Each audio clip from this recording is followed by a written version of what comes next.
Fechou, meu consagrado. Se ajeita aí na cadeira, pega a pipoca porque o bagulho ficou sério.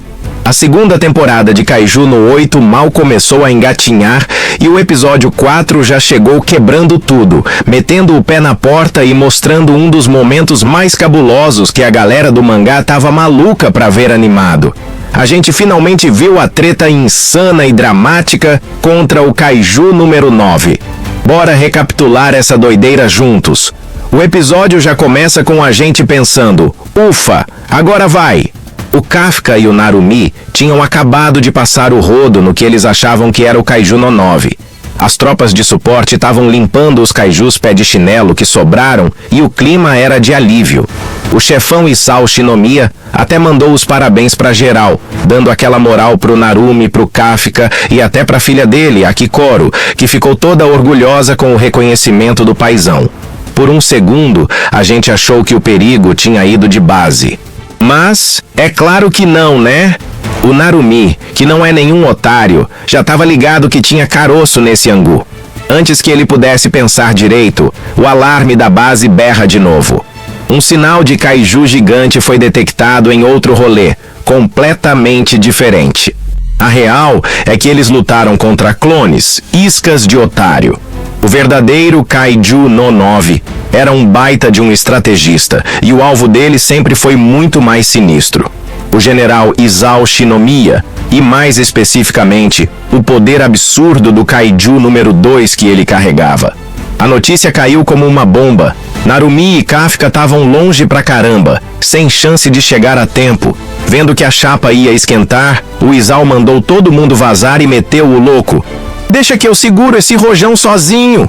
O general era brabo. Ele sabia que os kaijus evoluíam e tentou se preparar, mas a realidade deu um tapa na cara dele. A porradaria foi franca, e ele conseguiu segurar uma sequência de ataques que desmontariam um prédio, revidando com uma precisão de cirurgião. Mas o inimigo não dava trégua. O desgramado do Kaiju no 9 pressionava sem parar. Mesmo com o corpo já pedindo arrego, o general Shinomiya não recuou 1 milímetro. Ele sabia que a vida de todo mundo dependia dele. Foi aí que ele decidiu chutar o balde e liberar o poderzão todo da arma Kaiju número 2.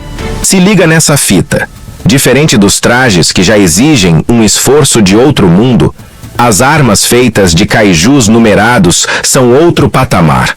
O poder é tanto que frita o corpo do usuário até não poder mais, basicamente encurta sua vida, que é uma beleza.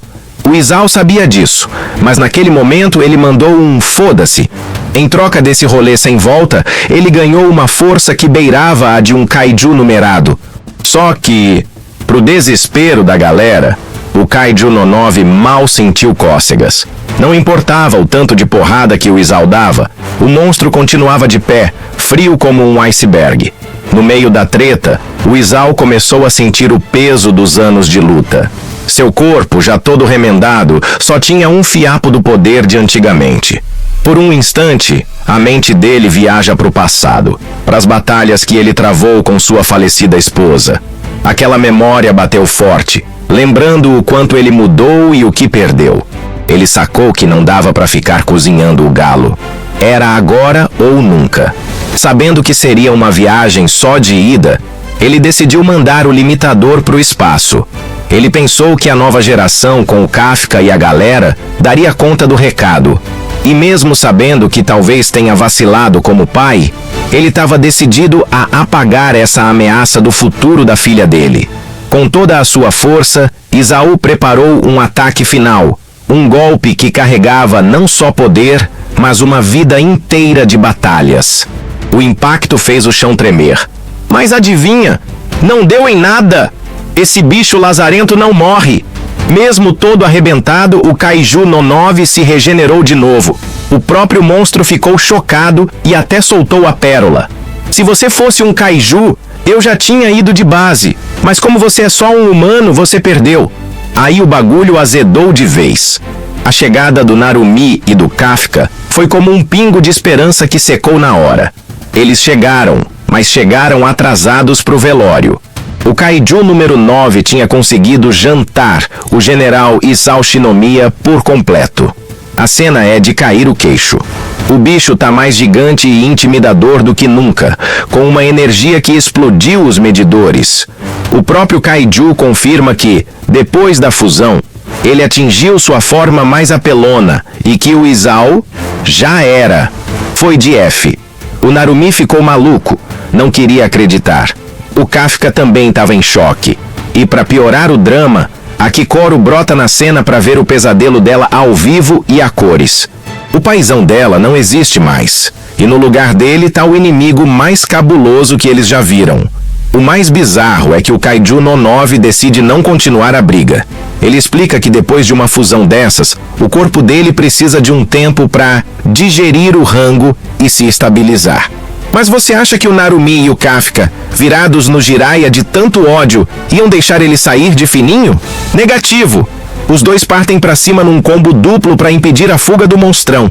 E o episódio acaba assim, com o coração da gente na mão. Será que eles vão conseguir parar esse monstro anabolizado? E o Shinomiya foi de arrasta pra cima mesmo? Mas e aí? O que você achou desse episódio de cair o C da bunda? Curtiu ou não curtiu? Deixa aí nos comentários. Se inscreve no canal para não perder nada sobre Kaiju no 8 e o mundo da cultura pop, que isso me dá uma força monstra. E a gente se vê na próxima. E aí, minha galera, se liga na transcrição insana desse episódio que foi pura loucura. Fechou? Então bora lá. O episódio já começa com o pé na porta, mostrando o Kaiju no 8 e o monstro do Narumi na maior treta contra o Kaiju no 9. E mano, o no 9 não tava pra brincadeira, o cara tava simplesmente amassando os dois. Enquanto isso, em outro canto, a Shinomiya tá na maior fossa, processando a notícia trágica sobre o pai dela. Aí o Kaiju no 9 decide meter o louco e ataca o no 8 e o Narumi com tudo. O no 8 saca que, mesmo eles dois juntos na porradaria, o no 9 tá levando a melhor. O vilão, todo marrento, já tava cantando vitória e falando que ia vazar. Só que não, né? Do nada, ele olha pra baixo e pá! O braço direito dele é fatiado e cai no chão. O Narumi, que não é bobo nem nada, grita pro no 8 que a hora é agora e parte pra cima com um ataque tão rápido que o no 9 nem vê de onde veio. Na sequência, o no 8 já chega junto e acerta um socão do lado esquerdo do bicho. O impacto é tão bruto que a casca do no 9 racha toda e dá pra ver os órgãos do maluco. O no 8 tá boladão, gritando que não vai deixar barato. A raiva sobe e ele manda um soco tão potente que joga o no 9 pra longe. O vilão até pensa alto. Esse Kaiju no 8 é o meu maior problema aqui. Mal termina de falar e o no 8 já tá na frente dele de novo, mandando outro murro que arranca o outro braço do desgraçado. Quando o no 8 e o Narumi se preparam pro golpe final em dupla, o no 9 joga sujo. Ele fala, meu tempo aqui acabou, e começa a carregar uma energia bizarra, soltando uma explosão gigantesca. A explosão detona metade do corpo dele, mas quando a fumaça baixa, ele vê que o no 8 e o Narumi estão inteiros. Vendo que deu ruim, o no 9 apela.